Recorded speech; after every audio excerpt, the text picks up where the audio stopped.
Do you have a friend or relative who would make a valuable addition to the Black Mesa team? Immediate openings are available in the areas of materials handling and low clearance security.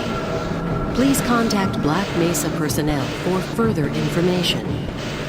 If you have an associate with a background in the areas of theoretical physics, biotechnology, or other high-tech disciplines, please contact our Civilian Recruitment Division. The Black Mesa Research Facility is an equal opportunity employer. Hey there, welcome to the Lord to Death podcast. My name's Brett, and today feels special for a couple different reasons. After having the plague and losing my voice for the better part of a week, I'm finally back to normal, and I can record to my heart's content. Secondly, this is the first episode where I'm taking the suggestion of a friend and diving into some territory that I haven't thought about in almost 20 years. Maybe that's an exaggeration, but you know. If you've played any games by Valve or were playing video games in the late 90s and early 2000s, then you've probably heard of the name Black Mesa. If by some happenstance you haven't, then you should have, at the very least, heard of Half-Life. If you haven't, then God rest your soul. I personally only heard of them in 2007 with the release of the Orange Box, which packaged Half-Life 2, Portal, and Team Fortress 2 together. I bought it almost exclusively because of Team Fortress 2 because I had some friends who were badgering me about getting into it, but I was pleasantly surprised by the other two. Portal became an instant hit with me and has remained a sort of cult classic in the gaming world, and Half-Life 2 was nothing like I had ever played before. Most of that is because it was my first time jumping into a sequel without playing the original, but also because of the physics engine and the graphics in-game. It was definitely one of the better looking games at the time and was regarded as one of the greatest games ever made. As much as I could babble on about Half-Life 2 for a few more minutes, I want to get right into the meat of today's topic, Black Mesa. And if you are one of the aforementioned people who does not know what Black Mesa is, and you might be asking, what is that? Some sort of Mexican dish with black beans piled as high as a mountain? And to that I would say, maybe. But today I want to talk about the fictional American Research Facility. Black Mesa is a scientific research facility located in the desert of New Mexico. The research conducted at Black Mesa covered a wide array of fields such as rocketry, lasers, hydraulics, robotics, genetics, zoology, as well as chemistry, physics, among many other subjects. There was a lot going on there at any given time, and there was so much that we don't even know about. Being a facility backed by the United States government and the U.S. Nuclear Regulatory Commission, there is plenty done here that is classified from the public, such as research into extra-dimensional travel, teleportation, and the study of Zen, which we will get back to in a minute. But Black Mesa wasn't the only dog in the race. I mentioned Portal a minute back, and Aperture Science, the quirky research facility from Portal known for their advancement in AI and their portal technology, was their direct competitor. In fact, Black Mesa was alluded to be one of the reasons that Aperture Science went bankrupt in the first place, by way of being awarded more contracts by governing bodies and allegedly stealing materials from Aperture Science. Now, they didn't steal anything physically, but they were in a race to develop the same sort of technology with quantum tunneling and developed it in two different ways. Aperture invented the portal gun, and Black Mesa invented teleportation.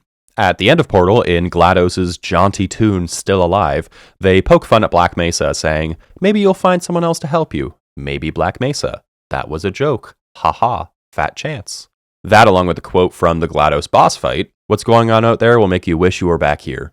Both of these things imply that GLaDOS was aware of the events of the Black Mesa incident, and Aperture Science technically outlived Black Mesa. I could talk about the quirks of Aperture Science forever, but let's focus on that last bit. What did happen topside that made life in an underground test facility being tossed around by robots all day preferable to being up on the surface? And that brings us back to Zen. Aside from the feeling of calm that your high school art teacher said meditation would bring you, Zen was known as a border world or a plane that connected two or more dimensions. And how is this relevant exactly? Well, the discovery of Zen was what ultimately led to the Black Mesa incident. Black Mesa scientists discovered this realm while they were developing teleportation technology, somewhat by accident. And what do humans do when they discover something new? They immediately figure out how to strip it of its resources and bleed it dry. Due to the nature of its accidental discovery and Zen's hostile biosphere, most employees were not aware of its existence, which included most of the scientists, any of the civilian personnel, or the military or security personnel. The team that led the expeditions, Lambda Team, were really the only ones who knew of its true nature. Even the scientists who were analyzing the samples of plants and animals that came out of Zen were on a need-to-know basis and were mostly kept in the dark. When Lambda team brought back an ichthyosaur to be studied, the scientists were told that it was found in the Pacific Ocean. And scientists being smart, they, theorized on their own and figured out more or less where it came from, or at the very least knew that it did not come from the Pacific Ocean. If you're not familiar with the ichthyosaur, it's an alien species, and it was a mini-boss in the game that was transported to Earth from the border world Zen, and it was a spined alien fish beast. It's a nasty little creature. Because of the exotic nature of things that were found within Zen, they had to build specialized machines to be able to process some of this stuff. One of the machines that was built to analyze exotic crystals was known as the anti-mass spectrometer. One day, while it was being used to analyze a mineral sample known as GG3883, the team was ordered to increase the power of the machine from 90% output to 105% by the Black Mesa administrator, Wallace Breen, who was impatiently trying to gain quicker and more conclusive results to the experiments. The one operating the anti-mass spectrometer was none other than the crowbar-wielding maniac himself, Gordon Freeman. After sleeping in and getting to the job late, the experiment was underway. Everything was going relatively without incident until the sample of GG3883 was placed in the machine's plasma stream. Suddenly, the equipment started overloading, causing small explosions. Realizing that this was wrong, they tried to shut it down.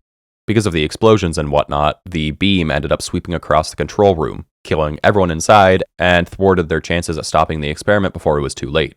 After any last-ditch attempts to stop it, what is known as a resonance cascade occurred, creating a rift in the space-time continuum and allowing extra-dimensional creatures into the facility from Zen. So basically, corporate told them to do the impossible. When they did the impossible, it failed. That sounds pretty typical.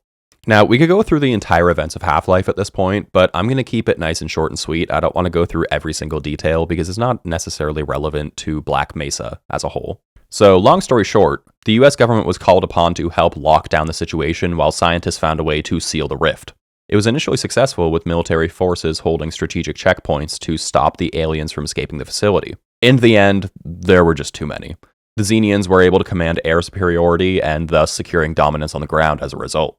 With the situation continuing to deteriorate for Black Mesa, the US government had deployed a thermonuclear bomb, with the intention of wiping out the facility before any more disaster could spread outside.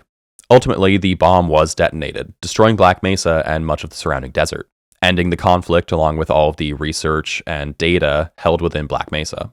Gordon Freeman's story goes on after this point with him defeating the invading force within Zen, and then going on to fight the Combine in the events of Half-Life 2. But Black Mesa's story has ended at this point. If Aperture Science hadn't already gone bankrupt and the living personnel hadn't been killed by rogue AI, I'm sure that they would have been elated to know that their number one competitor had suddenly gone nuclear. Unfortunately, both of them were pretty well finished off in one way or another. Other than that, there's really not a whole lot that's known about Black Mesa. They were a large research facility that was pushed too far for the sake of quicker results. If they had been allowed to be more careful, I'm sure that the Black Mesa incident would never have happened, and maybe there could have been a more peaceful resolution with the Xenians to team up and eliminate the hostile entity that had forced them out of their own world. In a perfect world, I'm sure Aperture and Black Mesa wouldn't have been competitors at all, and they would have been able to combine efforts to make something great. Or perhaps destroy the world in another way, which sounds maybe a little more likely. That being said, I would love to hear what you think. Do you agree, or do you think that the Black Mesa incident was always bound to happen in one form or another? Do you think that Aperture Science and Black Mesa would have been allowed to cooperate in an alternate universe, or do you think that they were always doomed to be competitors? You can find us online at loredtodeath on your favorite social media and podcast websites. If you have any ideas, let me know and they could become an episode. Until then, stay safe, don't push yourself past your limits, or you could end up imploding and allowing an alien force to invade Earth. And until next time, I'll talk your ear off later. See ya. And if you're still here at this point, I just want to take a quick second to say thank you to everyone who has listened so far. Everyone has made this experience very welcoming and very cool. I am very much enjoying what I am doing, and taking the last week off has made me realize that I enjoy doing this more than I thought I did, and that I don't really want to miss an upload again because that made me feel pretty terrible.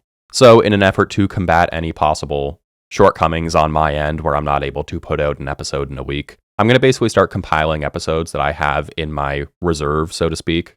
And over the next couple of weeks, I'm going to work a little bit harder to make sure that I always have at least 2 or 3 videos in the bank. That way, if I need to take a week off, then I can, and I'm good. But otherwise, I just don't want to miss another upload, and I don't know why I'm even saying this.